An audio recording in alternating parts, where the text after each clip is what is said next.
Good morning. Welcome to our Fusion Sunday School lesson for September the 6th.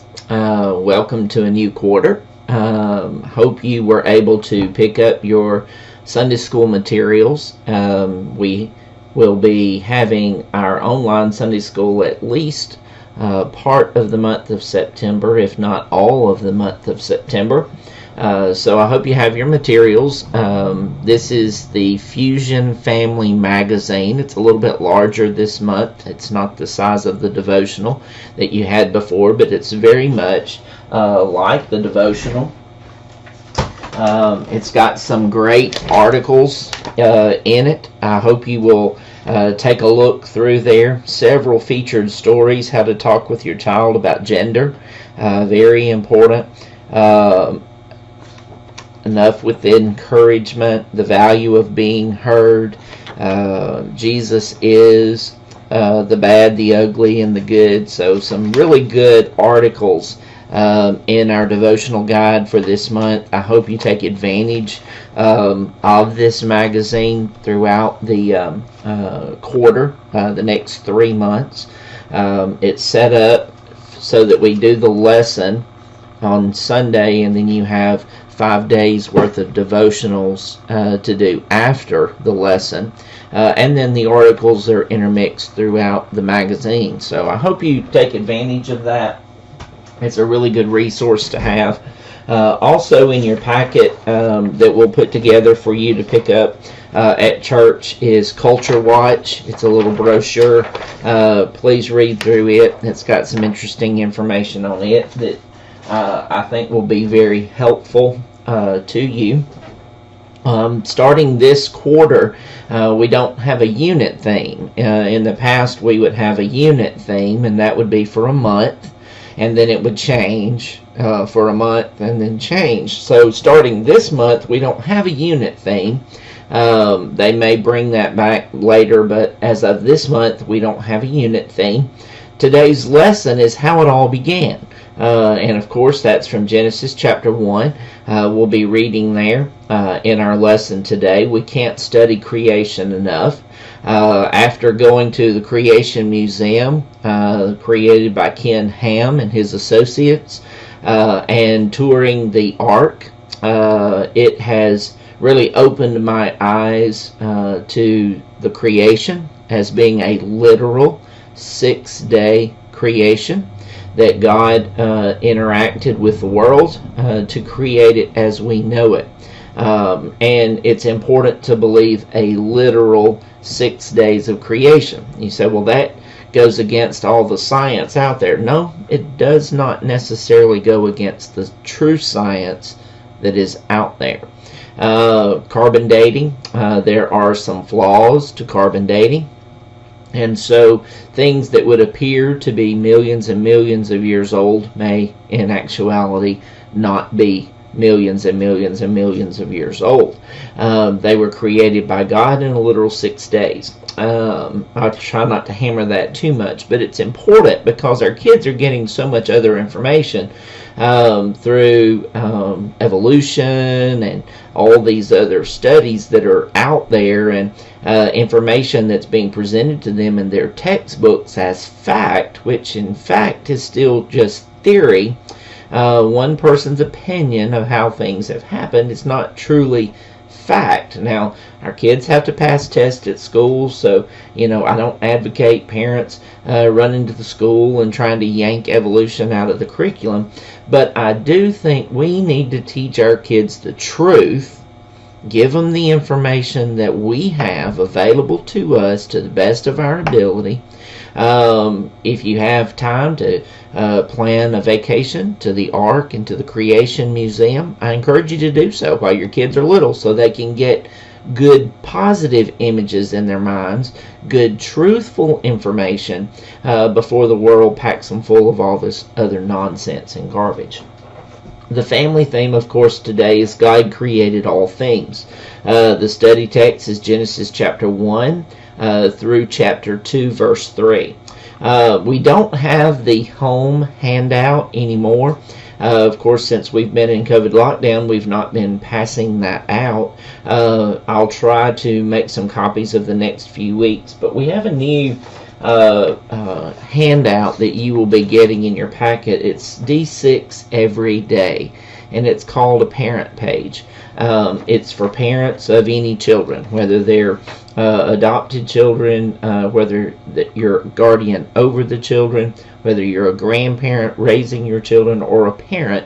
This little handout is very helpful for you in being able to teach the lesson throughout the week. D6 is a approach through Randall House to connect the church and the home. And it's so important that we not only teach at church, and especially during this COVID lockdown, we have really seen how it's the family's responsibility to learn about God and grow in our faith.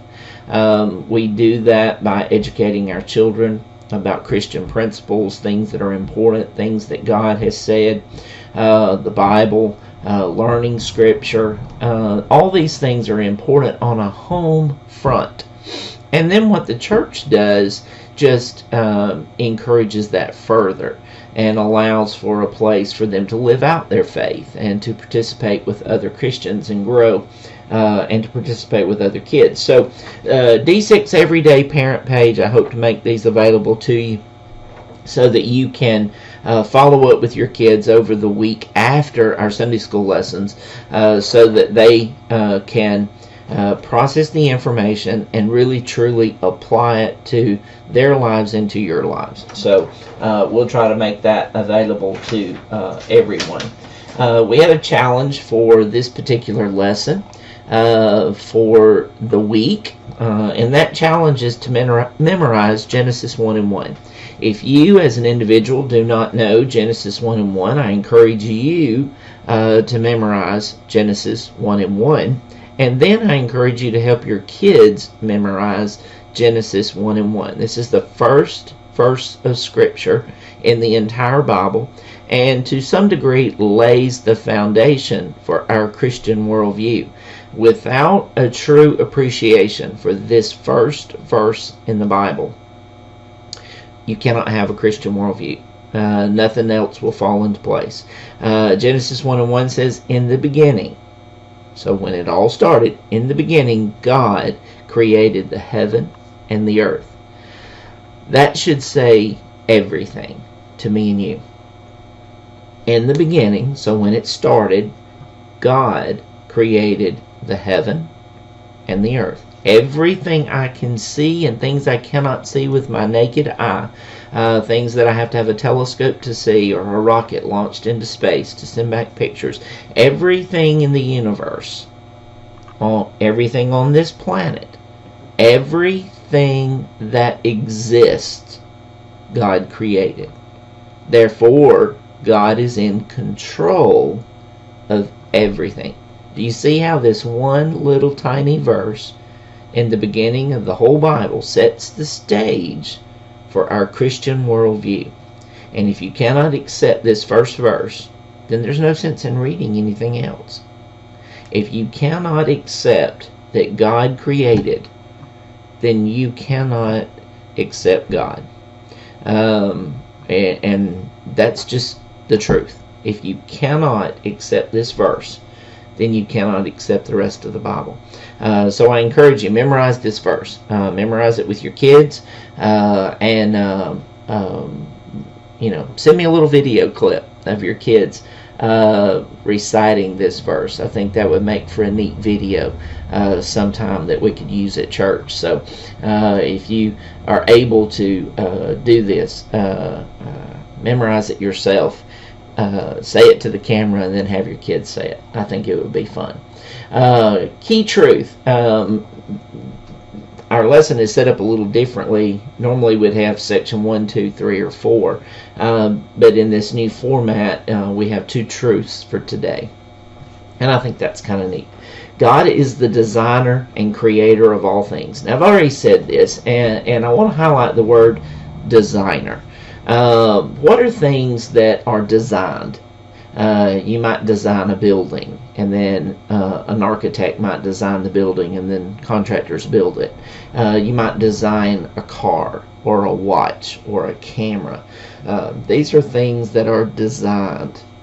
You might design your home, and everyone might design things a little differently. So when we look at the earth around us, we see that things are designed.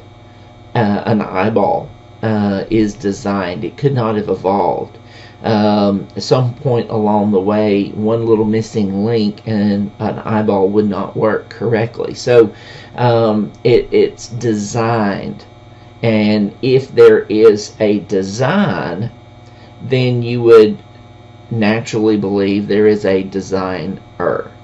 If something has been designed, someone designed it. Someone designed a hanger.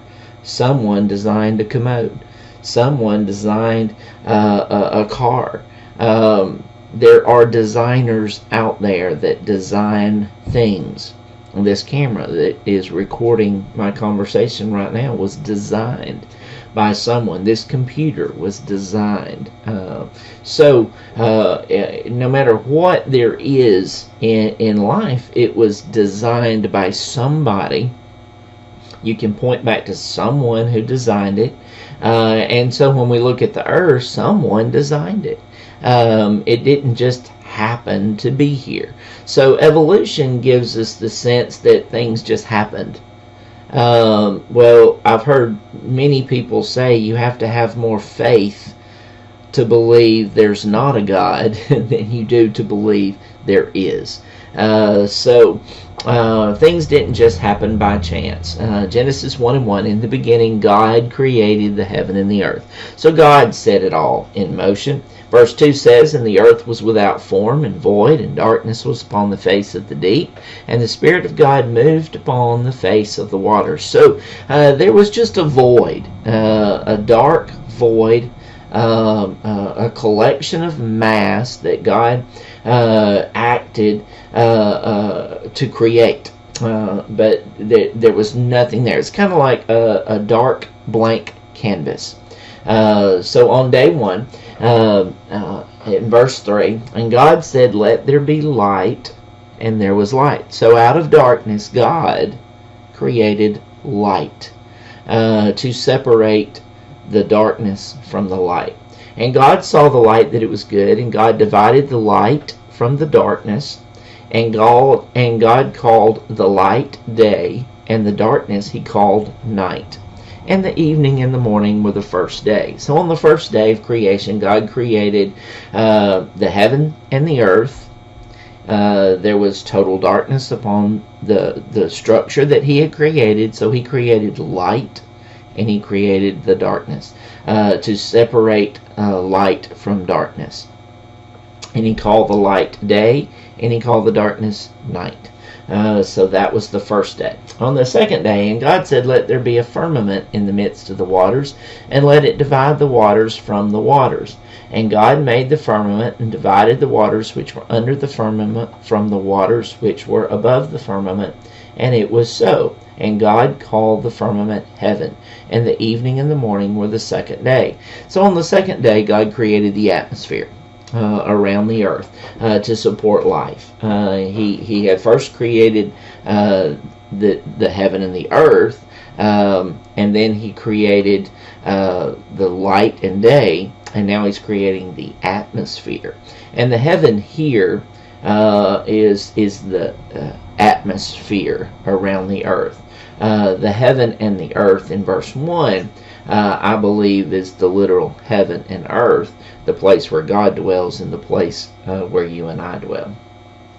And so this was the second day that God created the atmosphere. And in verse 9, and God said, let the waters under the heaven be gathered together unto one place, and let the dry land appear. And it was so. And God called the dry land earth, and the gathering together of the waters called he seas.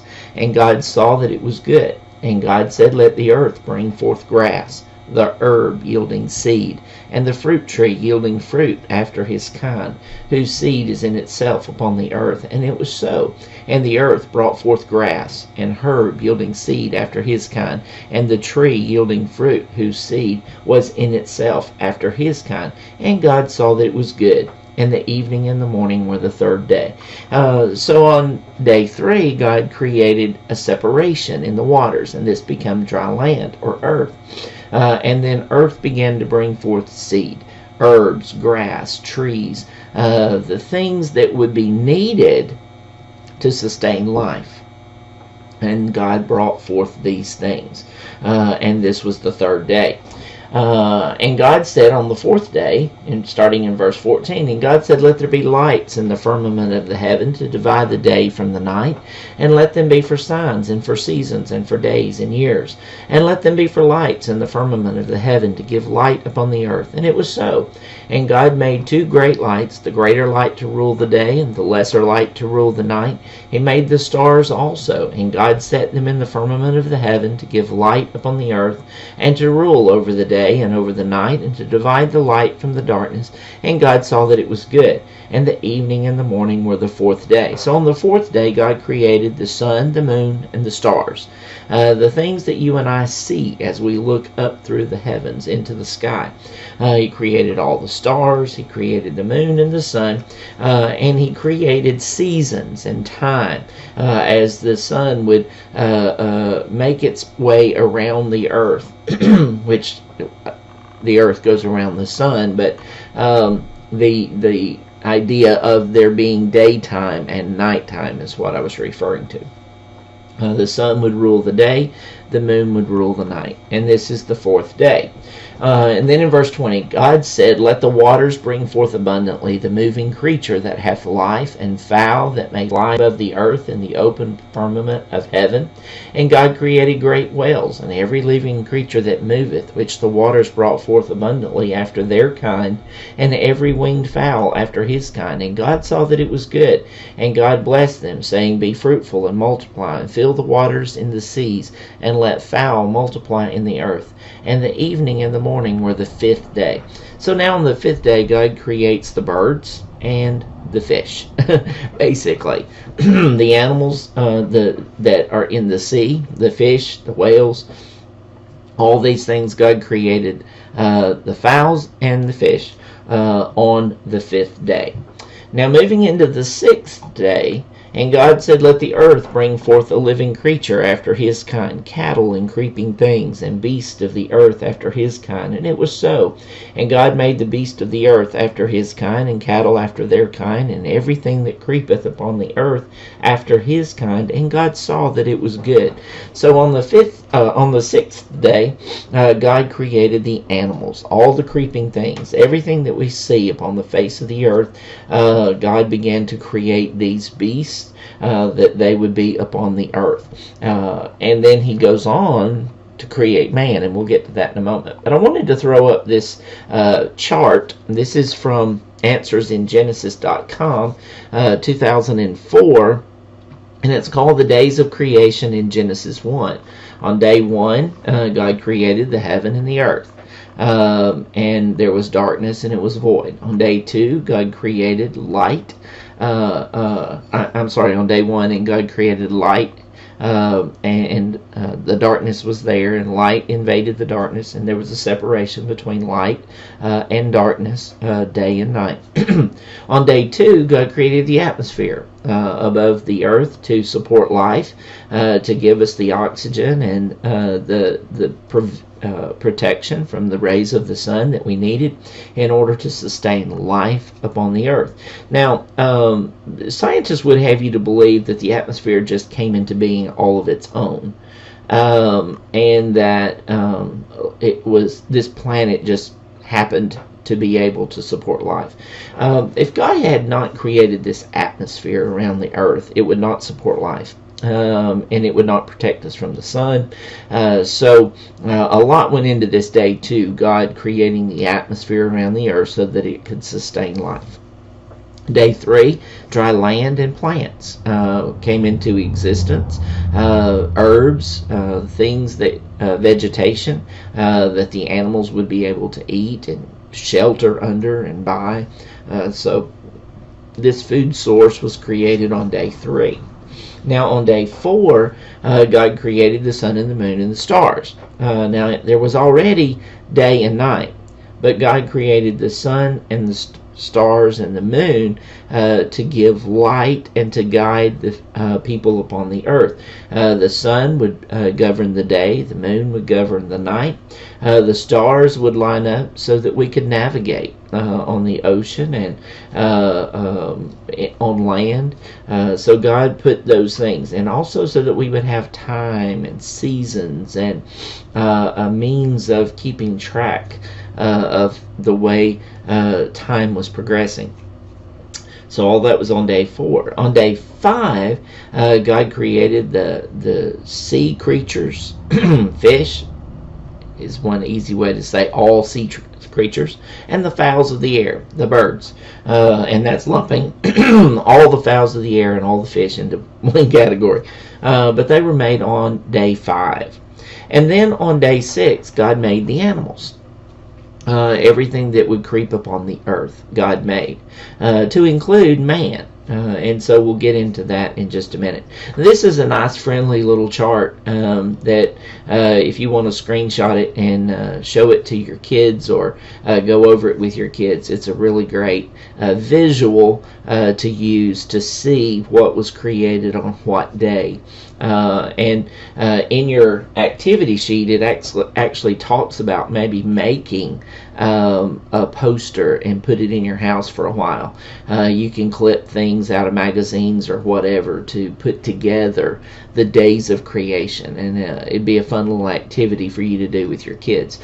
So I encourage you to put together a little days of creation chart at your own house, and it may end up being something you leave up from now on in the kids' rooms or in the laundry room or somewhere where it's visible to your kids, and they are reminded over and over again what God did in the 6 days of creation. And now He created man, and this is a very special part. Humans have a special place in creation, and this kind of makes me emotional this morning to think how much God loved the human race and what all He did to create us a place where we could be happy, a place where we could make a home for our children, a life for ourselves, and grow in our love and appreciation for Him.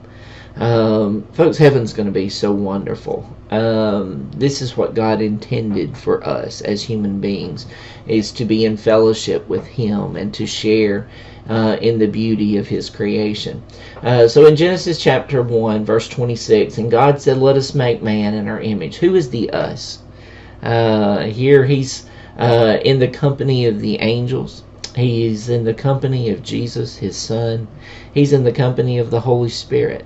And I would think He's in the company of Satan at this particular point of time. Let us make man in our image. Let's create a human race.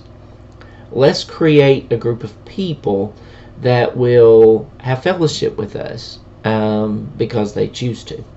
Let's create a group of people that will populate this earth and will have fellowship with us being Jesus, the Holy Spirit. At this time, I fully believe Satan himself, because I believe at the time God created the heavens and the earth, Satan had not rebelled. That's a personal belief. I believe it was after the creation of the garden that Satan fell and decided that he was going to become evil and destroy God's creation. But at any rate, the initial planning, God said, "Let us make man in our image, after our likeness, and let them have dominion over the fish of the sea, over the fowl of the air, over the cattle, and over all the earth, and over every creeping thing that creepeth upon the earth." So God created man in His own image. In the image of God created He him, male and female created He them. So God created everything on the earth, and then He created man. to have dominion over the earth, to take care of it, to subdue it, to set up boundaries, and to take care of the creation. I don't believe in a lot of the save the planet nonsense that's out there, but I do believe in some of it. There's talk about garbage in the ocean. Well, why is there garbage in the ocean? The answer to that is somebody put it there. Somebody tossed a bottle out on the beach or out of their boat, and it landed in the ocean. Some country dumped garbage in the ocean. Somehow that garbage was put there inappropriately. Now, as a creation of God to subdue the earth and to take care of it, it's my job not to throw garbage on the side of the road. It's my job, when I have garbage, that I put it in a garbage container and it's properly disposed of. Now, if we all did that, this save the planet, reduce plastics would not be necessary. If every single person on the planet disposed of their trash appropriately, we wouldn't have to worry about pollution. We wouldn't have to worry about the things that are going on. That applies across the board, folks. And if you want to think about it, I never throw trash out the window of my car. Yet I find trash in my yard all the time that someone has thrown out of their vehicle. That's what pollutes the earth. That's what causes problems. Not the Industrial Revolution, not good paying jobs and the things that are out there, not fossil fuels. These things haven't destroyed the environment. What's destroyed the environment is man's inappropriate disposal of these products. And so I encourage you to dispose of your plastics appropriately. Dispose of your trash. Don't leave things laying around. If you go for a walk in the forest, don't leave your water bottle. Don't leave a handkerchief. Don't leave paper towels. Don't leave products where they aren't supposed to be. Carry out your trash. Take care of the earth. My parents always told us, don't waste water. Don't just leave the faucet running an indefinite period of time. Turn the lights off when you leave your house. Don't leave the lights on. It's a waste of electricity. It's a waste of energy. There are things that you and I can do that go along with what God told us to do, to take care of the earth and to subdue it, to have dominion over the fish and over the animals. I see all these commercials on television, save the animals, save the animals, save the animals. But then it has become too expensive to have your pet spayed or neutered. Veterinarian costs are in excess of $100, $150 to spade and neuter your pets. If you shoot a pet, they're going to come lock you up for animal cruelty. So people are given fewer options to control pet population, yet more restrictions on how to treat pets. And it's almost as if the pets have more rights than the people. So this idea that God had set forward in this particular chapter has been turned upside down by environmentalists and PETA and all these people, and they've moved it to a level that God never intended. Greta Thunberg and her Save the Planet sermons and philosophy. A lot of the planet could be saved by people properly disposing of their trash and treating the earth with respect and not being wasteful. And that has created more problems than the products themselves. So that's my little soapbox about that. But God gave us, as human beings, dominion over the earth to take care of it. And it's our responsibility as Christians to take care of the earth. to take care of the things that we're given, and to help those things grow and multiply. Verse 29, God said, Behold, I have given you every herb bearing seed which is upon the face of all the earth, and every tree in the which is the fruit of a tree yielding seed. To you it shall be for meat. And to every beast of the earth, to every fowl of the air, to everything that creepeth upon the earth, wherein there is life, I have given every green herb for meat. And it was so. And God saw everything that he had made, and behold, it was very good. And the evening and the morning were the sixth day. So God created man on the sixth day and said, all the herbs are out there. Fruit, all the food, all mankind had to do is go out and gather it. It was there. At this particular point in time, the curse was not in place, so all animals were vegetarians. The lion, the bear, all animals were vegetarians. I want you to understand that. All animals were vegetarians. The food available at this particular point in time was vegetation. Fruit, seeds, and vegetation. Those were the diet of Adam and Eve. Fruits, seeds, vegetation. Not meat. Animals were not meat eaters. Humans were not meat eaters. Now, am I preaching a sermon that we should all be vegetarians? No, because once the curse entered, God killed animals and allowed mankind to eat those animals, and we have ever since. I'm not saying that at all, and I'm not refusing to eat meat. That is not the philosophy. But in the original creation, man was vegetarian, and that's the way God created it. Nor am I advocating for nudist colonies and stop wearing clothing, because after sin entered in the Garden of Eden, God made clothing for Adam and Eve, and so I think we should be appropriately clothed, and I think we should be meat eaters today. So all of this on the sixth day, God finalized what he had made. And then on the seventh day, Genesis 2:1-3, thus the heavens and the earth were finished, and all the host of them. And on the seventh day God ended his work which he had made, and he rested on the seventh day from all his work which he had made. And God blessed the seventh day and sanctified it, because that in it he had rested from all of his work which God created and made.